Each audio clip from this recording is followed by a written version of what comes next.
আমাদের গণঅভ্যুত্থানের আকাঙ্ক্ষা, আমরা যেটা বলি যে মুক্তিযুদ্ধের আকাঙ্ক্ষা আওয়ামী লীগ বলেছে, এখন আমরা বলছি গণঅভ্যুত্থানের আকাঙ্ক্ষা। এটা কি আসলে, এটা পার্থক্যটা কি? আমরা এসব ভিডিও থেকে নিজেরা ট্রমাটাইজ হয়েছে, আমরা নিজেরা রাজপথে ছুটে গিয়েছি।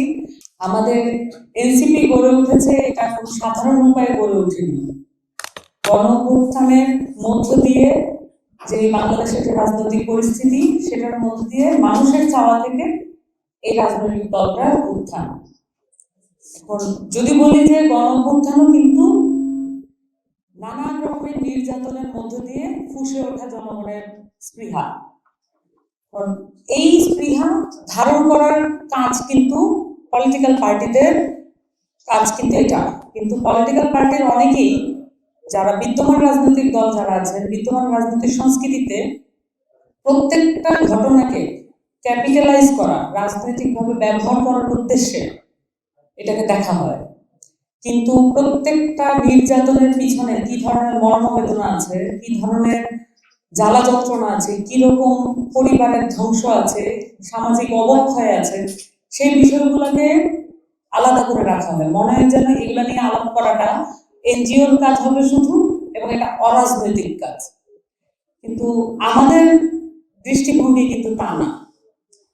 বাংলাদেশে গুম, খুন এবং নির্যাতন রাষ্ট্রীয় টুলস ব্যবহার করে, রাষ্ট্রীয় বাহিনী ব্যবহার করে এই কাজগুলো করার ইতিহাস খুব পুরনো।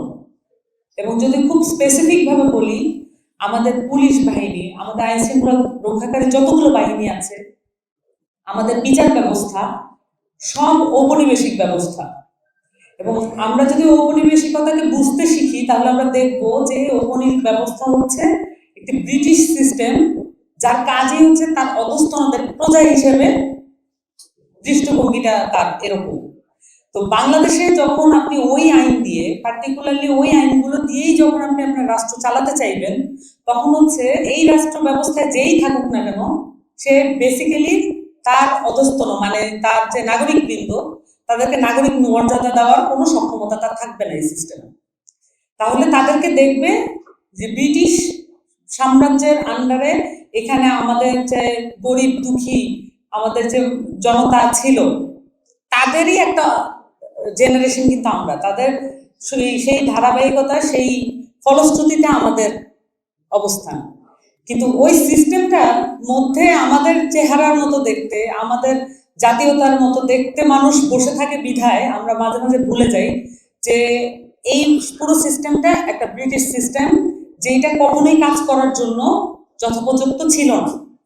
তা আমরা মনে করি যে এই সিস্টেমটাকে আমরা একটু ঘষা মাজা করে একটু পরিবর্তন করলেই আমাদের সুখের দিন ফেরত আসবে।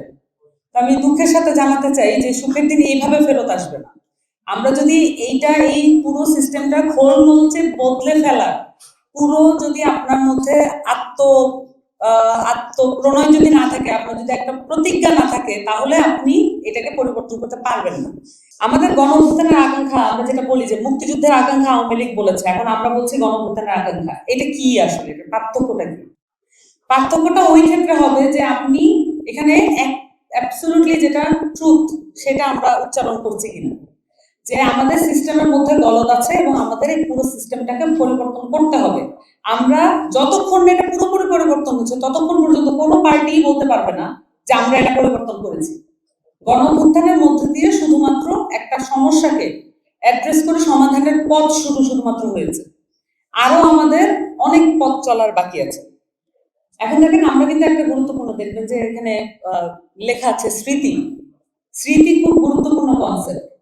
আমাদের এখন আমরা কত হাজার হাজার ভিডিও দেখেছি গণঅভ্যুত্থানের সময়, তার কোনো ইয়ত্তা নাই। আমরা এসব ভিডিও থেকে নিজেরা ট্রমাটাইজ হয়েছে, আমরা নিজেরা রাজপথে ছুটে গিয়েছি, আমরা অন্যদেরকে উৎসাহিত করেছি, এবং আমাদের মা বোনেরা রাস্তায় নেমে এসেছে।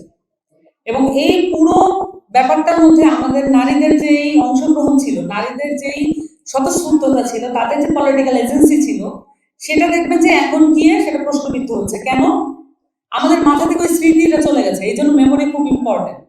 আমাদের মাথা থেকে ওই স্মৃতিটা চলে গেছে যে আমরা যখন জাতিগতভাবে বিপর্যয়ের সম্মুখীন থাকি, জাতিগতভাবে যখন আমরা হুমকির সম্মুখীন থাকি, তখন আমাদের উদ্ধারকর্তা কারা হয়?